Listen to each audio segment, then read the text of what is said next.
Welcome to the channel. My name is Kubeir. I am a CICC licensed immigration consultant, and this channel is all about Canadian immigration news, updates, things you should do, things you definitely should not.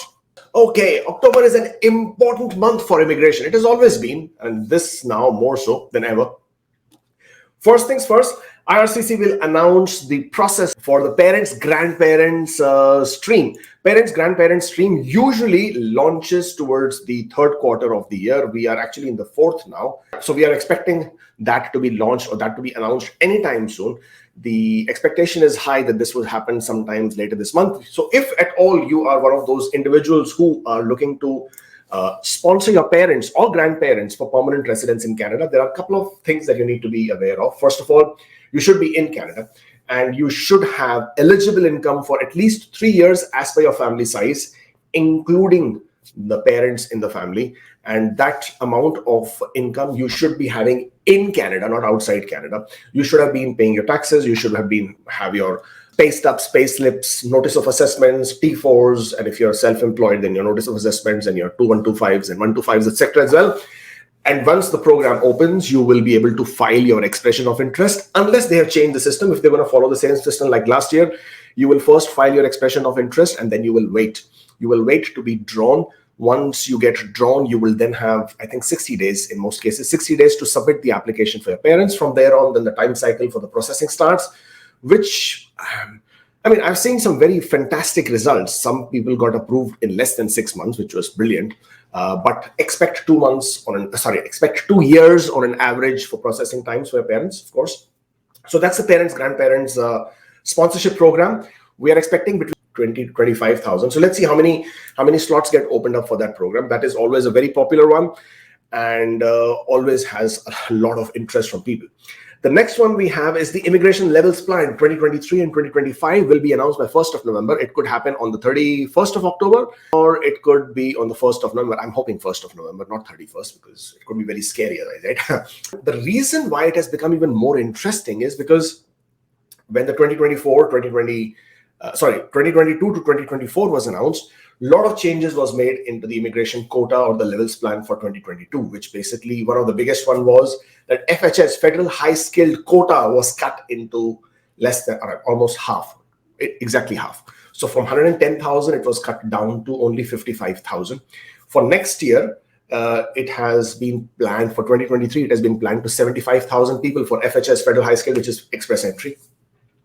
So we want to see if what they're proposing for 2023, 2024, 2025 still sits in the same line, or are they going to make any further changes? Now, mind you, as of now, they still haven't made any decision if at all they're going to launch any special program for Ukrainians who came to Canada. So they did give Ukrainians work permits. So there was a work permit pilot for Ukrainian nationals who were obviously fleeing the war.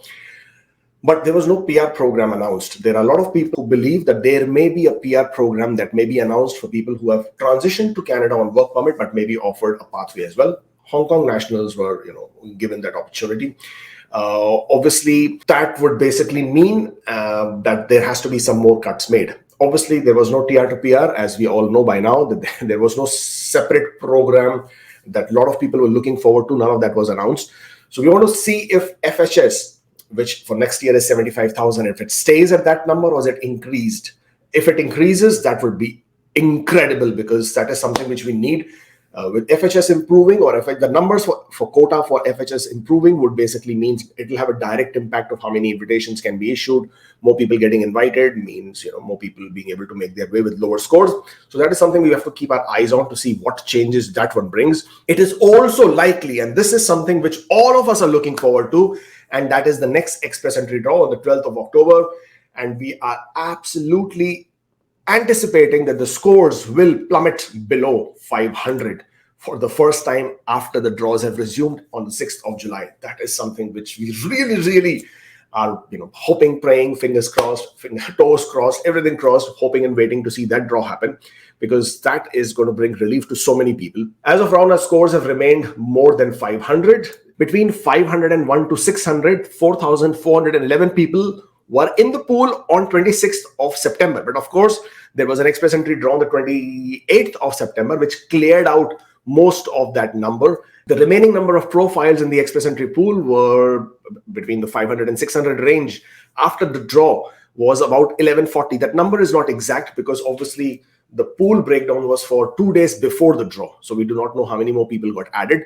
But if we are to consider that how many people get added into the express entry pool, draw on draw basis, so roughly 1,000 people were added earlier. So we are expecting something similar would be added into the express entry pool this time as well. So that would still bring you roughly at 2,500 number. Now, hoping and praying that they continue with the invitations the way they have, and they put an increment of 500 over the last draw. Last draw was 3750. They put an increment of 500, brings to 40 to 50 invitations. Then we are expecting the CRS score for the next draw to be in the range of 495 to 497.